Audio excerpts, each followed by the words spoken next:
warahmatullahi wabarakatuh. Di sini saya akan membuat video tugas UTS saya, mata kuliah analisis kesalahan berbahasa. Jangan lupa subscribe dan komen dan like. Terima kasih. Ini saya akan menjawab soal-soal UTS saya mata kuliah analisis kesalahan berbahasa. Di sini ada 5 soal. Yang pertama yaitu jelaskan menurut pendapat Anda yang dimaksud dengan kesalahan antar bahasa dan intrabahasa serta masing-masing contohnya. Di sini menurut pendapat saya yaitu antar bahasa adalah jenis bahasa atau sistem linguistik yang digunakan oleh peserta didik kedua dan bahasa asing yang sedang dalam proses belajar bahasa sasaran. Pragmatik antar bahasa adalah studi tentang cara non-penutur asli memperoleh dan memahami dan menggunakan pola linguistik atau tindak tutur dalam bahasa kedua. Nah, contoh antar bahasa adalah mencerminkan sistem perkembangan belajar, aturan dan hasil dari berbagai proses, termaksud pengaruh dari bahasa pertama atau transfer, gangguan kontrastif dari bahasa target dan generalisasi yang berlebihan, aturan baru ditemui. Sedangkan di sisi lain intra adalah awalan yang menunjukkan indra adalah awalan intra berarti di dalam. Selain itu kata indra juga digunakan dalam bentuk beberapa kata lain seperti internet, intravena, intramuskuler dan sejenisnya.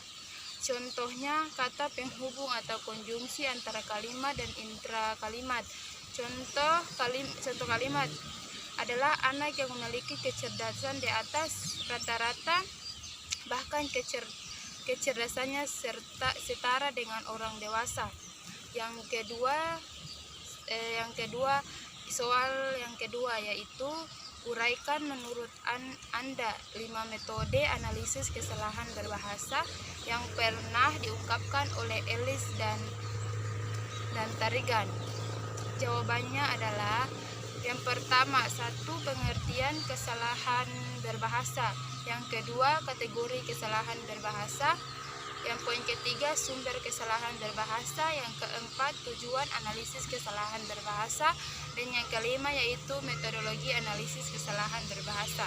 Nah, di sini analisis kesalahan berbahasa adalah salah satu cara untuk menjawab pertanyaan tersebut. Melalui analisis kesalahan berbahasa, kita dapat menjelaskan penggunaan bahasa Indonesia yang baik dan benar.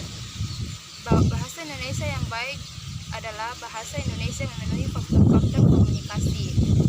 Adapun bahasa Indonesia yang benar adalah bahasa Indonesia yang memenuhi kaidah-kaidah tata bahasa dalam kebahasaan. Bagaimana cara kita menganalisis bahasa yang baik dan benar? Selanjutnya yaitu soal nomor 3. Apakah yang Anda ketahui tentang analisis konstruktif? Jelaskan. Di sini analisis konstruktif adalah sebuah metode yang digunakan dalam mencari suatu perbedaan antara bahasa pertama atau disebut sebagai B1 dan bahasa target yaitu B2 yang sering membuat pembelajaran bahasa kedua mengalami kesulitan dalam memahami suatu materi bahasa kedua dipelajarinya tersebut. Nah, yang selanjutnya soal keempat. Menurut Anda, apakah yang menjadi penyebab terjadinya kesalahan berbahasa yang digunakan oleh seseorang baik dalam bentuk ujaran dan tulisan? Jelaskan.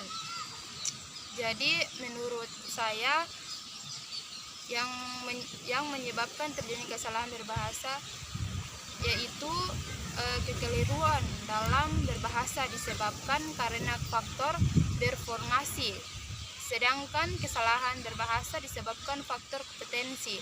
Faktor deformasi meliputi keterbatasan ingatan atau kelupaan sehingga menyebabkan kekeliruan dan melafalkan bunyi bahasa, kata, urutan kata, tekanan, dan kata kalimat. Yang selanjutnya soal kelima. Yang kelima yaitu apa yang Anda ketahui tentang tujuan analisis kesalahan berbahasa dalam pembelajaran bahasa. Jelaskan. Jadi yang saya ketahui bahwa tujuan analisis kesalahan berbahasa yaitu 1.